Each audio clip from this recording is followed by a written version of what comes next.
Togo Info, le Togo à votre portée. Mais avant d'aller au fond, Sogoyo Kekewe, comment se déroule la pré-campagne de Faure Gnassingbé? Il est un peu sur le terrain depuis un certain temps. Il est sur le terrain, effectivement, depuis un certain temps. Cela rentre d'ailleurs dans l'exercice normal de ses fonctions. On pouvait même ne pas parler de pré-campagne, puisque un chef d'État, en tant que chef d'État, il est toujours en contact avec son peuple. Et c'est ce qui lui permet de bien connaître le peuple et surtout de connaître les besoins de ce peuple. Maintenant, pour parler de pré-campagne, effectivement, quand il va sur le terrain, ce n'est pas pour bavarder, ce n'est pas pour dénigrer tel ou tel, ce n'est pas pour insulter tel ou tel autre, non. Cela ne fait pas partie de ses pratiques habituelles. Quand il va, par ici, inaugurer un ouvrage, par ici, rencontrer les associations, les jeunes, je crois que c'est la meilleure façon de préparer le terrain en attendant la vraie campagne qui arrive. Alors on parle de pré-campagne parce que certains citoyens estiment ne l'avoir pas souvent vu durant les 5 dernières années. Il y a même une parution, la dépêche, qui écrit que Faure Gnassingbé est sorti de son bunker à l'approche de la présidentielle. Oh, vous savez, la dépêche, c'est un ami, hein, il a toujours sa façon d'écrire, hein, c'est un peu délirante, mais bon, c'est comme ça. Et son bunker est où? Le bunker de Faure est où? C'est un président de la République, il a un palais de la présidence, il sort et il sort beaucoup. Entre-temps, on lui reprochait plutôt de trop voyager. Là, vous allez me dire à l'étranger, naturellement, la politique d'un pays se fait surtout à travers sa diplomatie. Le Togo n'est pas une île isolée sur une planète lointaine. Donc le chef de l'État se doit d'être sur le front, aussi bien à l'intérieur qu'à l'extérieur. Et ceux qui hier disaient qu'il a la bougeotte sont ceux qui disent aujourd'hui qu'il est enfermé dans un bunker. C'est à vous de juger. Alors, vos adversaires vous accusent de déployer des moyens d'État à des fins partisans. Qu'est-ce que cela vous inspire? Monsieur Afanou, je suis arrivé chez vous ce matin à 6h30 et dans ma voiture, elle est en bas, une petite Corolla, Toyota Corolla. Je l'ai aperçu. Vous l'avez aperçu, bien sûr, ça ne ressemble pas à un moyen d'État. Vous n'allez quand même pas empêcher les gens de vivre parce qu'ils occupent des postes officiels. Dès qu'ils mangent un peu de piment, c'est les moyens d'État. Dès qu'ils boivent une calebasse de tchoukoutou, c'est les moyens d'État. Qu'est-ce que les gens appellent les moyens d'État? Vous pouvez me donner un exemple d'un moyen d'État? Certains acteurs politiques ont cité les hélicoptères avec lesquels le président de la République voyage, notamment. Mais vous connaissez un pays où le président voyage à pied? Mais c'est pas possible, soyez sérieux. Mais la question est de savoir, est-ce que vous faites la distinction entre les moyens d'État et les moyens partisans dans le cadre de cette pré-campagne? Mais écoutez, M. Afanou, je connais là où se trouve le trésor public. Je n'ai jamais vu ni Faure ni un de ses collaborateurs alignés là-bas le matin du départ du président Faure à un voyage. Soyez sérieux, il y a un budget qui est conçu. Le budget de la présidence, il est connu dans la transparence. On connaît le montant, on sait comment il est dépensé. Et je crois quand même qu'à ce niveau, le président de la République, dans ses droits souverains régaliens, peut utiliser ces fonds qui lui sont destinés normalement, légalement, pour voyager et aller où il veut. Les hélicoptères, mais le Togo a combien d'hélicoptères en propre? La plupart du temps, on les loue et on ne les loue pas avec l'argent de l'État.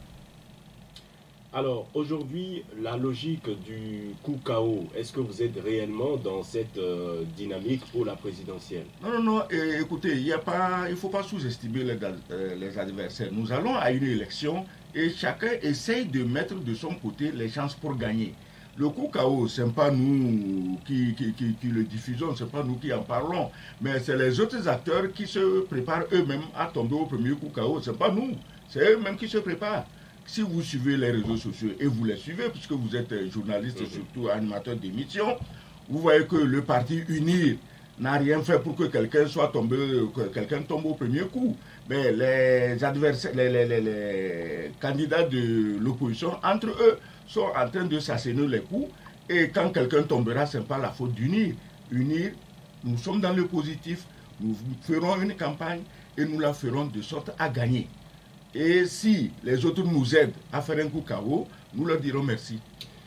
Alors, quel est votre sentiment suite à l'introduction de ces requêtes par l'ANC qui demande notamment l'invalidation de la candidature de Faure Gnassingbé et qui recuse 2 des membres de la Cour constitutionnelle? Vous savez, c'est le théâtre. C'est un théâtre auquel nous sommes habitués. Il y a des gens politiquement qui ne peuvent exister dans ce pays que par la contestation.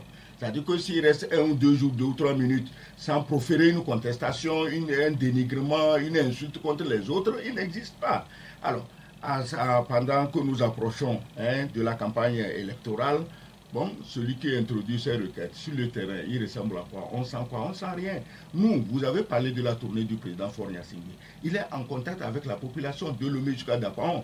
On ne peut pas monopoliser, prendre en otage 1 ou 2 quartiers de Lomé et pour cela se dire l'inévitable président, ou plutôt le président naturel, c'est une expression par les temps qui courent, c'est le président naturel du pays. Les contestations, honnêtement, moi, vous m'avez invité, je crois que c'était pour des sujets sérieux. C'est un sujet sérieux. Est-ce que vous pensez qu'il faudrait avoir une base importante avant de pouvoir saisir la Cour constitutionnelle sur un tel sujet? Et d'abord, disons que les membres de la Cour constitutionnelle, ce que je sache, c'est des juristes. La plupart sont des juristes, au moins des juristes confirmés. Le parti UNIR qui a déposé, qui a sollicité et obtenu la candidature du président Faure, le parti UNIR est bardé de juristes.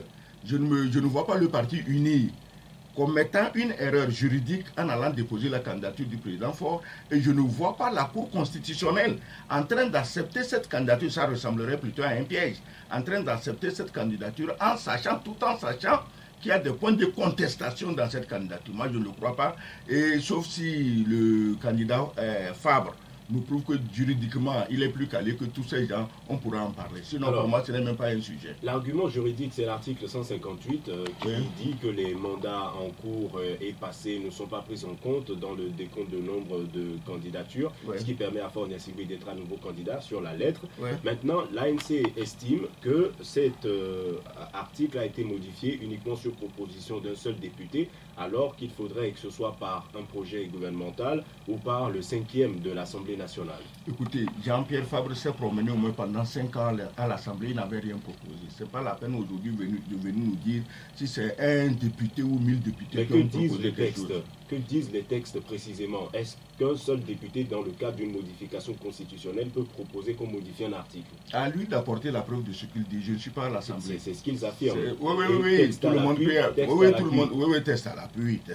Tout le monde peut affirmer ce qu'il veut.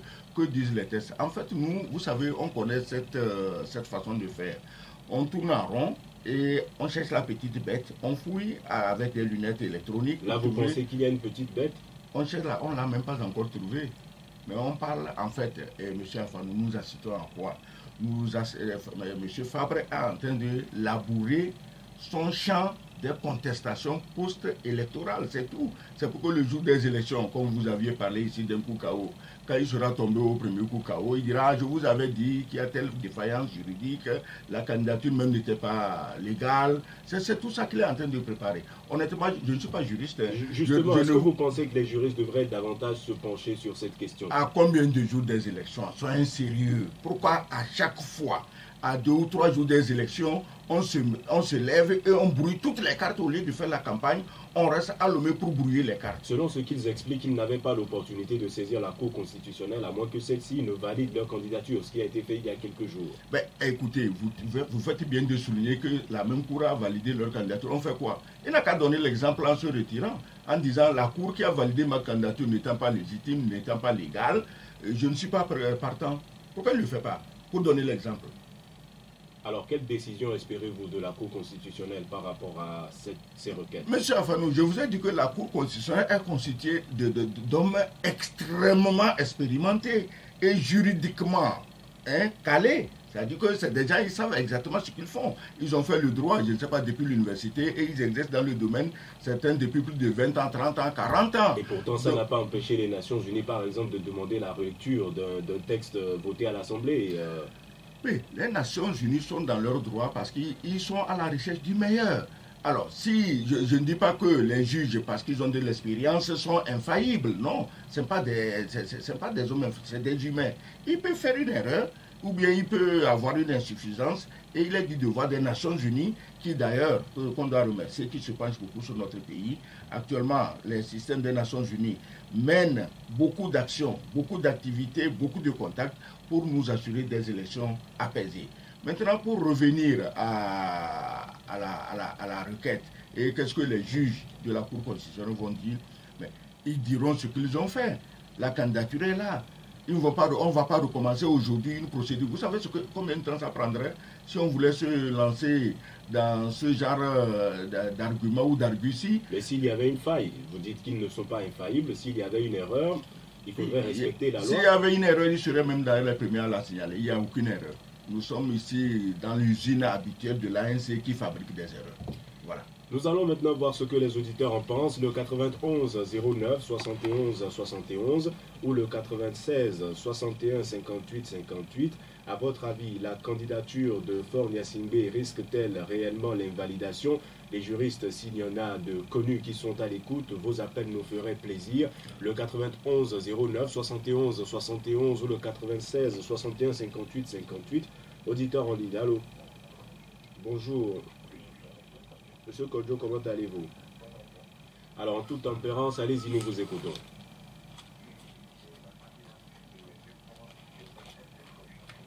Pour quelle raison?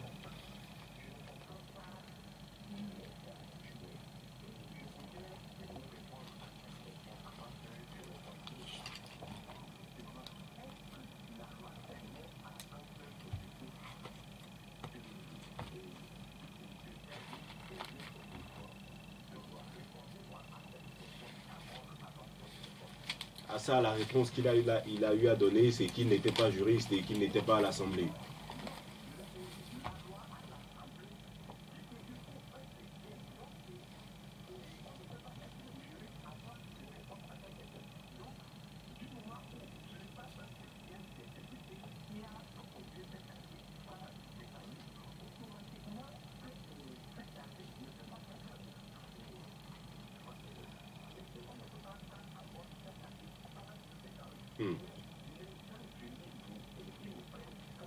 Et donc, vous, en définitive, vous estimez que cette candidature devrait être invalidée?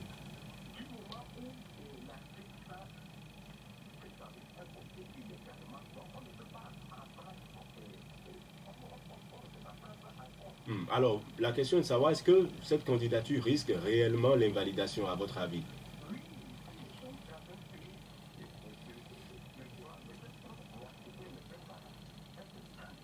Bien, merci.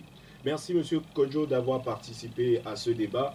Passez une excellente journée. Le 91 09 71 71 ou le 96 61 58 58. Auditeur en ligne. Allô? Bonjour, Monsieur Maglo, comment allez-vous? Alors, à votre avis,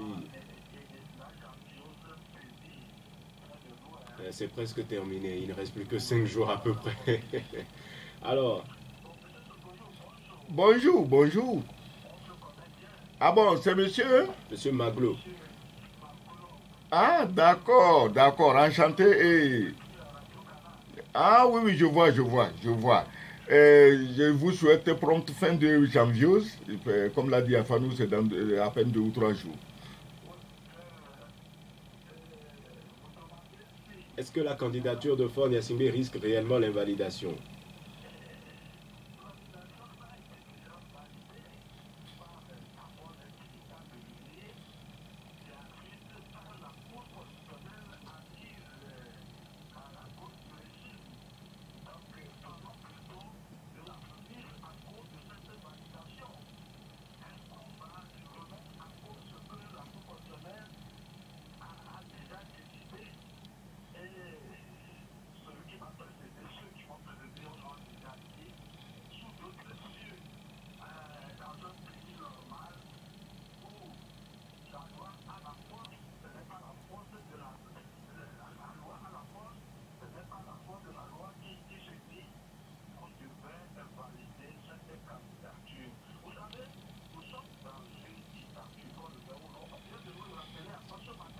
En quoi faisant ou disant?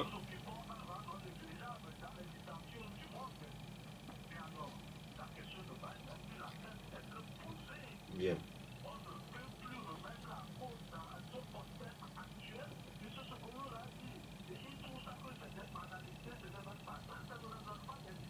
Bien, merci.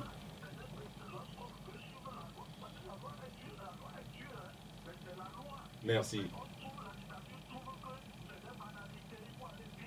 Merci, Monsieur Maglo, d'avoir participé au débat. Passez une excellente journée. Nous allons prendre encore un auditeur en ligne et laisser réagir l'invité. Sur la page Facebook de Nana FM, Olivier Dikbo écrit qu'il ne voit pas cette Cour constitutionnelle invalider la candidature du président Faure. Il croit que M. Fabre a fait cette requête pour l'histoire en prenant à témoin l'ensemble de la classe politique et la communauté internationale. C'est bon pour la forme. Fin de citation. Un autre auditeur en ligne. Allô? Bonjour. Bonjour. Vous vous appelez comment? Vous vous appelez comment, s'il vous plaît, cher auditeur? Cher auditeur, est-ce que vous m'entendez? Allô?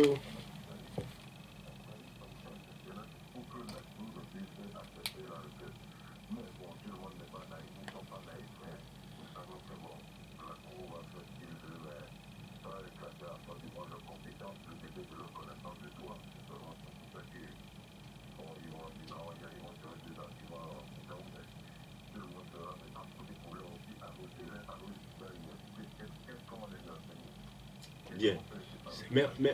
Merci à l'auditeur qui n'aura pas eu le temps de nous dire son prénom. On a saisi l'essentiel. Passez une excellente journée. Alors, on a eu Kodjo qui dit que la loi le dit clairement qu'il faudrait un cinquième de l'Assemblée nationale ou un projet de loi émanant du gouvernement pour modifier un article de la Constitution. Et si on était dans un état normal, la Cour constitutionnelle aurait dit le droit. Qu'en pensez-vous? Vous voyez, le Togo ou le Togolais est le seul qui crie tous les jours sur tous les toits qu'il n'est pas dans un état normal. Je ne sais pas. J'allais revenir sur cet aspect, plusieurs le disent. Qu'est-ce que cela provoque chez vous comme sentiment? Le sentiment, c'est l'ignorance, la méconnaissance. On ne sait pas ce qui se passe dans les autres États.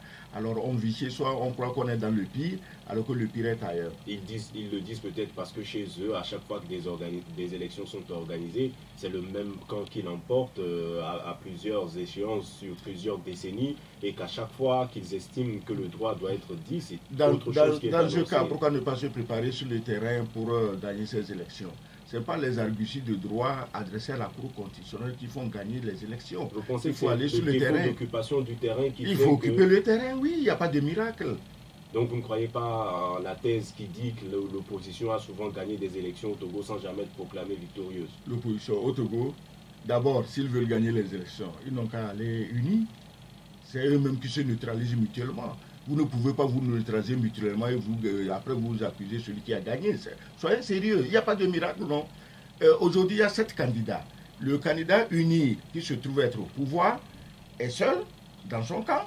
En même temps, il ne peut pas y avoir 2 candidats du parti au pouvoir. Oui, c'est naturel. Et en face de lui, il y a 6 personnes plus ou moins connues. Et chacune des 6 personnes veut gagner la présidence. Ce n'est pas sérieux, ce n'est pas de la rigolade, ce n'est pas du loto. Au loto, quelqu'un gagnerait. Mais cela est arrivé dans d'autres pays, au Bénin voisin, où le parti au pouvoir, face à plusieurs candidats de l'opposition, il y a eu une alternance. Oui, mais c'est que l'alternance avait des projets de société. Ici, il n'y a pas de projet de société. On connaît le slogan, 50 ans, ça suffit. Un président qui a à peine 54 ans, on dit qu'il a fait 50 ans de pouvoir. Depuis le futur de sa maman, on ne sait pas comment ça se passe. La magie des incantations, des mantras, dans ce pays, elle gâte tout, elle vicie tout. Cela fausse même le jugement des citoyens. Les citoyens, quand ils se perdent dans des revendications comme celles dont nous sommes en train de parler... Donc vous ne tenez pas compte du tout de l'argument juridique qui dit qu'il faut un cinquième... Non, attends. On ne dit pas qu'on n'en tient pas compte. C'est celui qui disait ici que j'ai balayé ça du revers de la main. On en tient compte. La requête est adressée à qui? À la Cour constitutionnelle. Et je vous ai dit que la Cour constitutionnelle est pleine de juristes de haut niveau, compétents, expérimentés. Et vous attendez laissez la Cour... le droit. Voilà, ils diront le droit, mais moi je dis, il n'y a même pas de matière à discussion.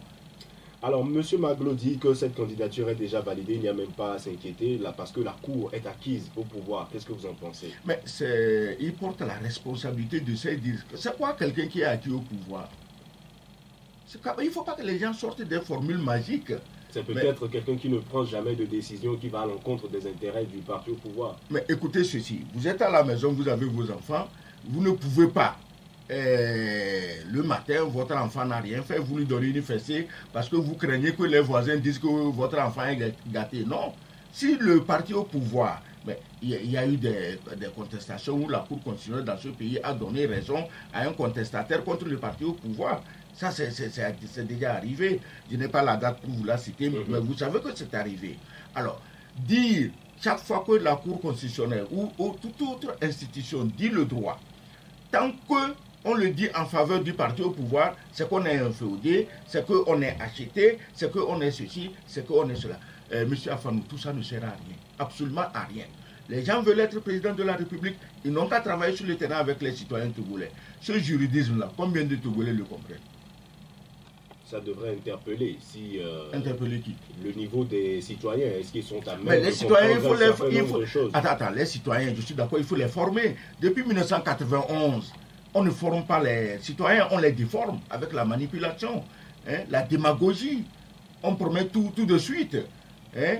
À la plage, on marche, on dit ah, demain matin, on sera au pouvoir à Lomé 2. Voilà comment on a déformé, au lieu de former, on a déformé les citoyens.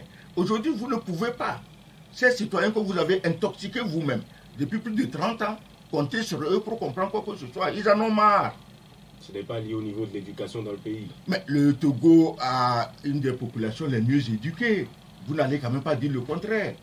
C'est le seul pays où, au fin fond de la brousse, n'importe où, vous trouvez un collège, vous trouvez un lycée, vous trouvez un cours primaire. Ça ne se passe pas dans tous les pays. Les spécialistes de l'éducation ne seraient pas d'accord parce qu'on a vu des images avec des écoles en paille, avec des briques comme bancs pour les élèves. Monsieur Afanou, j'ai étudié moi-même dans une école où le toit était en paille et le banc, c'était des briques. Quand vous vous asseyez, vous vous levez, vous avez le derrière rouge comme un singe.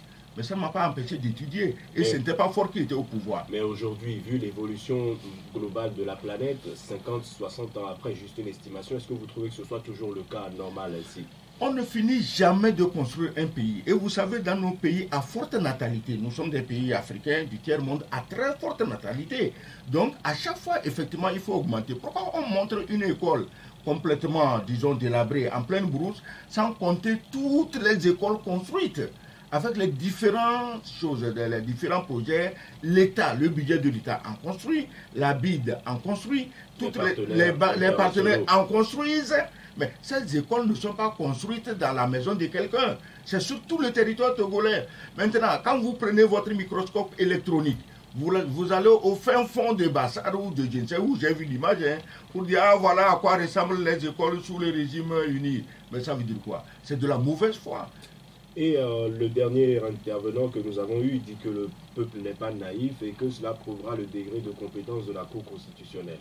Ouais, attends, il a bien dit, le peuple n'est pas naïf.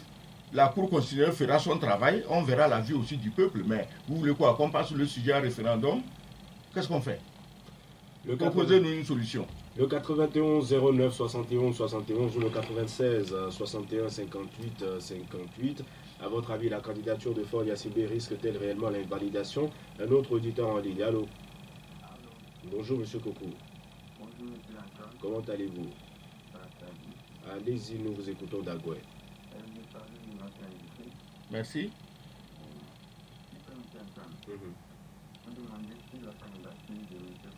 Risque réellement l'invalidation?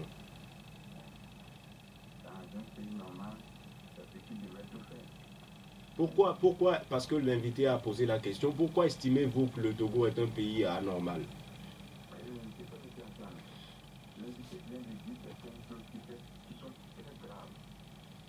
Notamment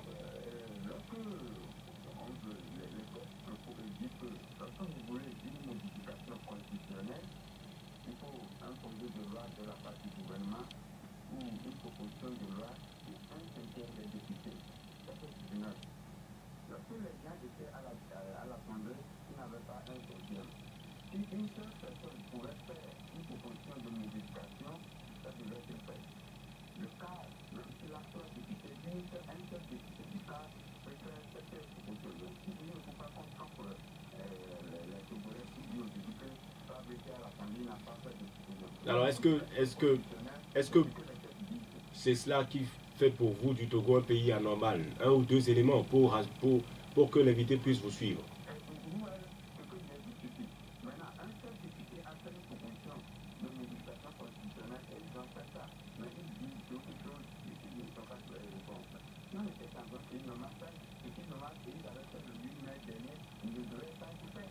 Alors, sur la candidature, est-ce que vous vous attendez à ce qu'elle soit invalidée réellement, puisque vous estimez que la loi est violée?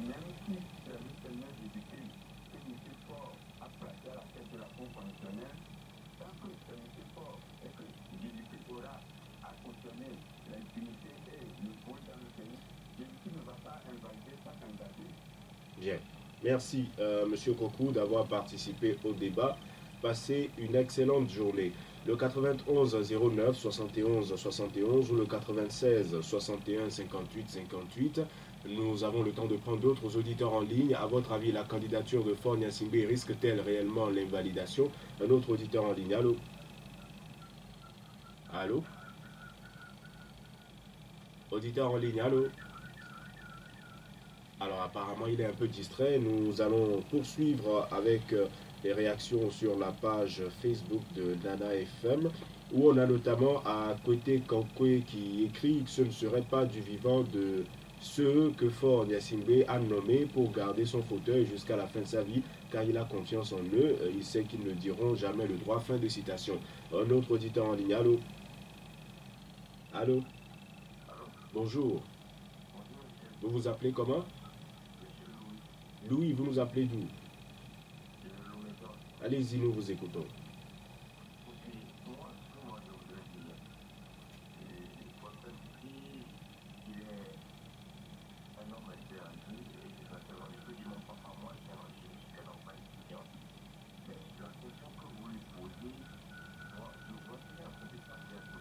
Vous étudiez quoi à l'université si vous y êtes?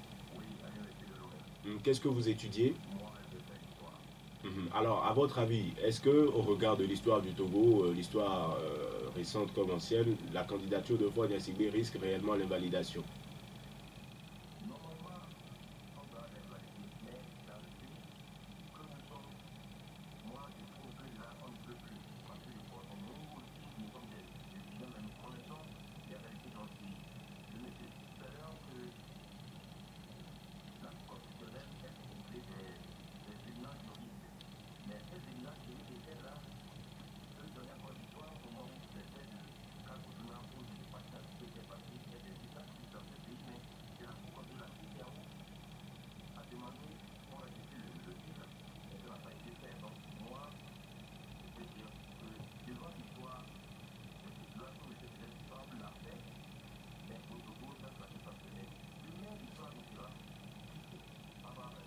Bien. Merci Louis d'avoir participé à ce débat. Passez une bonne journée. Le 91 09 71 71 ou le 96 61 58 58. Auditeur en ligne. Allô? Bonjour. Vous vous appelez comment? Pélé, comment allez-vous? Allez-y, nous vous écoutons de Doulassane. Merci, bonjour à vous.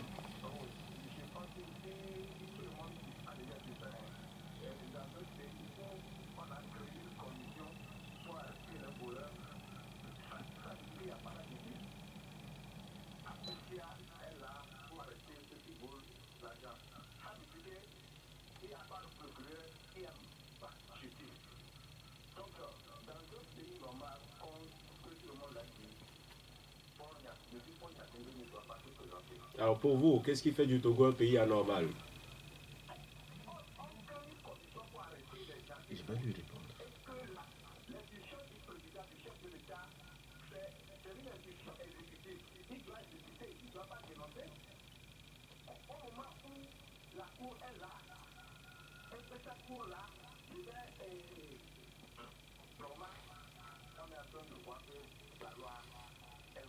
Bien, merci. Allez-y.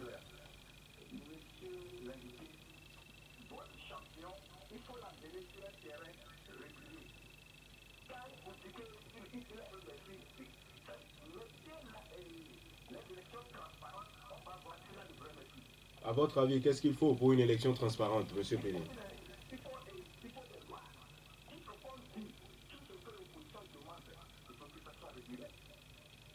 Notamment c'est pour lui permettre de vous répondre objectivement.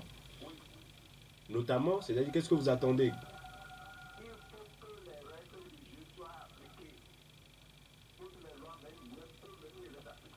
Bien.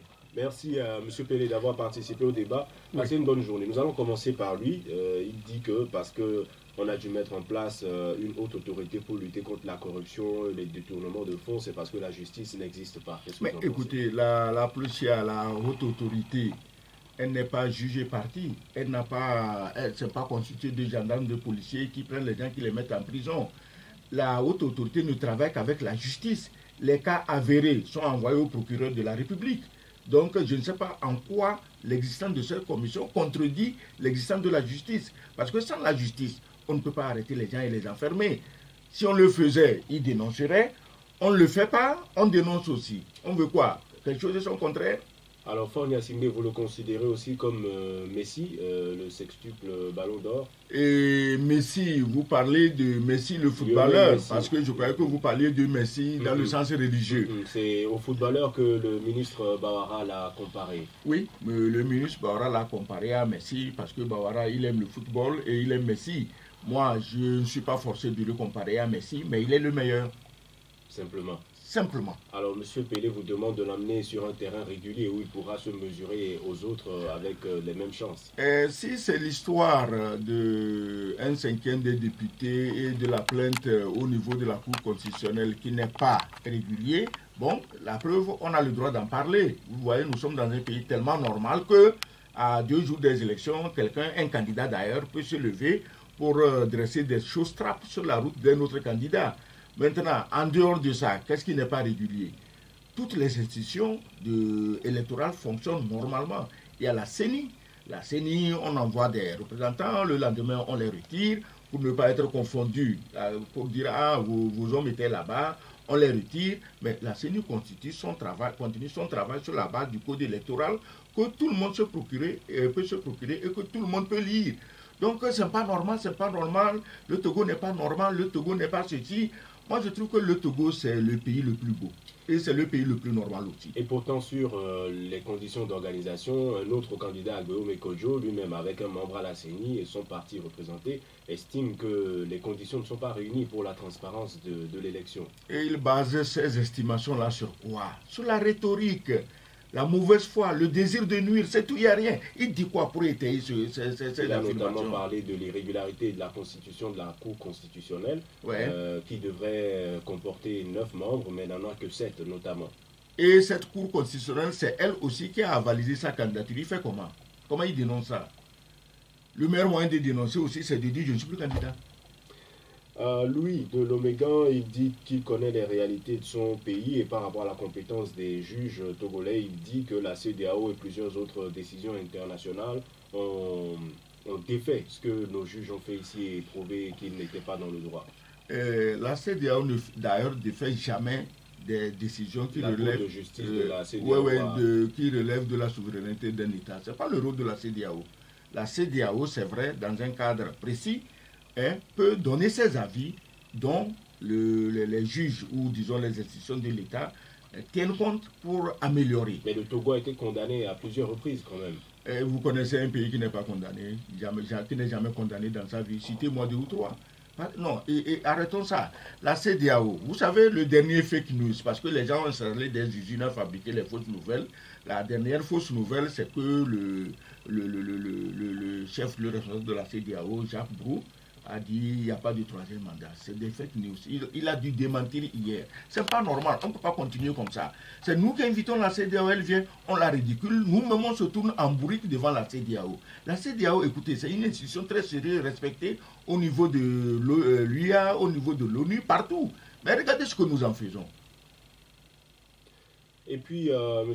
Kokou qui dit que, bon, parce qu'on est dans un pays anormal aussi, il n'y aura pas d'invalidation. Et M. Baudet, sur la page Facebook de Nana FM, donne un argument qui fait du Togo, à son avis, un pays anormal. Il dit que c'est un pays où seul le plus fort a toujours raison et les pauvres populations deviennent des spectateurs. Mais écoutez, je crois qu'on finit par être lassé de cette façon de voir. Qu'est-ce que vous voulez concrètement?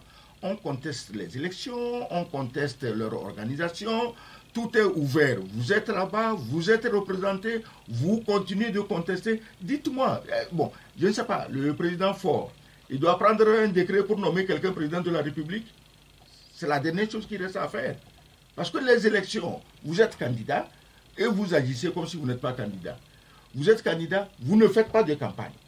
Vous êtes installé dans des salons à Lomé et vous tenez des discours. Mais nous, on est sur le terrain, dans la poussière, dans l'armatan. Il n'y a pas le 25, c'était Noël, hein, le 26, nous on était en route, responsable au niveau du Parti Uni. C'est comme ça qu'on a pris la vie des populations. Moi, j'étais particulièrement à Sokodé, j'étais à Kara. Mais que disent les populations justement par rapport à cette 4e candidature de Faure? Mais si ces populations étaient contre Faure, ne seraient même pas candidats. Je vous dis que j'étais témoin, j'étais à Sokodé, j'étais à Kara, j'étais à Dapango, mais c'est du délire. Mais n'est-ce pas un paradoxe qu'il y ait eu un sondage à faux baromètre où plus de 80% des Togolais souhaitaient la limitation du mandat, pareil avec la commission Awanana, avec la... Et puis qui est contre la limitation des mandats? L'Assemblée nationale, la réforme constitutionnelle a validé ça. Il est tout à fait normal qu'à 80%, les citoyens soutiennent ce que l'Assemblée a fait. Pour vous, ce n'était pas une manière de dire qu'il ne voulait plus de Faure Gnassingbé qui était déjà à son 3e? L'occasion nous est donnée le 22 février, qui nous dit s'ils veulent ou ils ne veulent pas. C'est tout. Ce n'est pas dans un studio comme ça qu'on décide de ce que la population veut ou non. Et certains candidats pensent que cette élection devrait être un référendum pour ou contre Faure Gnassingbé. Vous partagez ça? Malheureusement, s'ils prennent ça sous cet angle, ils vont s'en sortir avec une fessée magistrale. Ils risquent même de ne plus être candidats pour le reste de leur jour. Parce que vous pensez que la population est vraiment acquise au président? Non, écoutez, arrêtons, c'est-à-dire que nous raisonnons comme si on était en 1990-91 où on pouvait tout raconter, la population avalait. Aujourd'hui, il y a des données techniques, où, notamment des sondages, des enquêtes et vos visites de terrain. Il y a tout aujourd'hui pour nous dire ce que les populations veulent ou non. Parler au nom du peuple là. C'est déjà un crime de parler au nom du peuple quand on n'a même pas 2 ou 3 personnes derrière toi. Les populations sont là, on dit il y a élection. 7 personnes sont candidates à ces élections. Nous disons d'accord, c'est une bonne chose. On ira aux élections. Vous dites que la population ne veut pas de Faure. D'accord. D'abord Faure, au départ, cette candidature, il était hésitant. Je vous dis que j'ai fait une tournée, on a pris le pouls de la population et on sait qu'effectivement l'engagement était réel. On n'était pas dans le genre langue de bois, non, c'est le maire, non. On était là pour échanger avec les populations parce que, au-delà, pendant cette tournée, au-delà du meeting populaire ouvert, mais après il y a des discussions à huis clos pour sonder effectivement les réelles intentions des gens. Et partout où j'étais, à Sokodi, à Kara, à Dapango, l'unanimité était complète, le soutien était complet parce que on ne peut pas, dans l'état actuel des choses, de la politique nationale, sous-régionale, internationale, confier le pays à des gens dont la popularité ne dépasse pas ses vies. À Sokodé notamment, il n'a pas été question de la présence des militaires, les populations ne vous en ont pas parlé. Je préfère avoir des militaires que l'insécurité. Nous allons prendre encore un auditeur en ligne et clore ce débat. Allô? Bonjour. Vous vous appelez comment? Donc aussi, vous nous appelez d'où? Allez-y, nous vous écoutons. À votre avis, la candidature de Faure Gnassingbé risque-t-elle réellement l'invalidation? Mais c'est le... Si vous voulez poser une question, allez-y.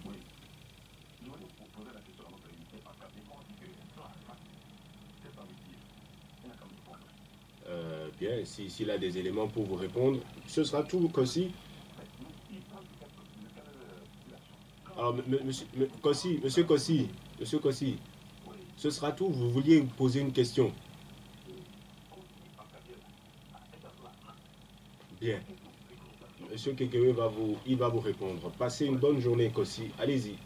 D'abord, l'émission ici, elle est en français. Je souhaiterais, si vous le désirez, une fois m'inviter à un autre débat en kabien. Je suis kabien, je parle bien kabien. Ça arrive. Et pour ne pas donner l'impression de mépriser nos langues, voilà. Il arrive parfois qu'il y ait des incursions de Mina. De Mina, de kabien. Oui, c'est voilà. Normal. Il faut d'ailleurs le faire. Voilà. L'expression de lancement, il l'a traduit par on fait comment. Mais dans on fait comment, il faut expliciter on fait comment. Parce que le kabien, c'est une langue très très très profonde. Traduire de lancement par on fait comment dans quel sens? On fait comment pour qui? On fait comment? Mais c'est trop profond. On passerait une journée à faire une thèse là-dessus. Donc, de lancement là, ils sont dit on fait comment? Si vous êtes là, on vous pose une question. Vous répondez, si vous n'êtes pas d'accord, vous répondez. Maintenant, on peut dire, on craint de répondre parce que ceci ou cela. D'accord, Dieu vous dit, au moins aux élections, nous sommes dans l'isoloir. Que les gens aillent dans l'isoloir s'exprimer. Et je vous dis que nous je vous ai dit ici que nous ne sommes pas forcément dans la logique d'un coup KO, mais si un coup KO arrive, tant mieux. Il déclare qu'il est impossible que Faure Gnassingbé perde l'élection, c'est ce qu'il a dit hier. Mais il ne le dit pas par hasard, il le dit, c'est-à-dire qu'il ne le dit pas émotivement, ou bien par soutien, ou par... Non, il le dit... Il ne le dit pas parce que tout est mis en œuvre pour... Non, ce qui est mis en œuvre pour, c'est la campagne, c'est la sensibilisation, c'est un programme. C'est ce sur quoi vous comptez. Voilà, nous comptons sur notre programme, et ce n'est pas seulement un programme, disons, du futur, on fera, il semble que non. On le dit sur la base de ce que nous avons déjà fait, et nous continuons, nous espérons pouvoir continuer à faire dans l'intérêt de la population. Quelqu'un voulait aller sur le terrain de la souffrance, de il n'y a pas ceci, il n'y a pas cela. C'est à ce point que j'ai dit, mes amis, avant de condamner votre pays, faites un tour dans les autres pays, même ne serait-ce que les pays voisins, et vous changerez de discours.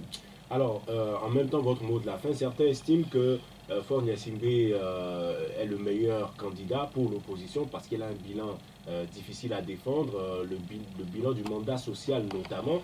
Quel est votre avis sur la question et votre mot de la fin? Si tel était le cas, M. Afan, je crois qu'on ne serait pas ici en train de discuter, les gens ne seraient pas en train de chercher la petite bête comme je l'ai dit. Ils auraient dit, ben, ça tombe bien, nous on va le battre dans les journées et on n'en parlera plus. Voilà le cinéma, le scénario qui n'est pas possible. Moi, j'encourage le mot de la fin. Faure Gnassingbé, au jour d'aujourd'hui où nous sommes et nous parlons, est le meilleur. Il a tout. Il est connu, il travaille, il va sur le terrain. Vous dites que oui, c'est à cause des élections. Mais qu'est-ce qui empêche les autres d'aller? On est en période électorale, il y a d'autres candidats. Qu'est-ce qui les empêche d'aller au-delà de Sévier? Dites-moi. Donc, il est le meilleur parce qu'on a des arguments objectifs pour en faire le meilleur. Ce n'est pas de la démagogie. Merci Sogoyou Kekewe d'avoir accepté notre invitation. Je rappelle que vous avez été ambassadeur du Togo en Allemagne, militant UNIR. Ce débat ici s'achève. Merci à vous auditeurs de l'avoir suivi et d'y avoir participé par téléphone comme par internet. Nestor Glo était à la mise en onde. Je m'appelle Antoine Afanou et nous vous donnons rendez-vous demain matin dès 7h15 pour un nouveau débat. Très bonne journée à vous en compagnie de Nana FM, plus qu'une radio. Merci.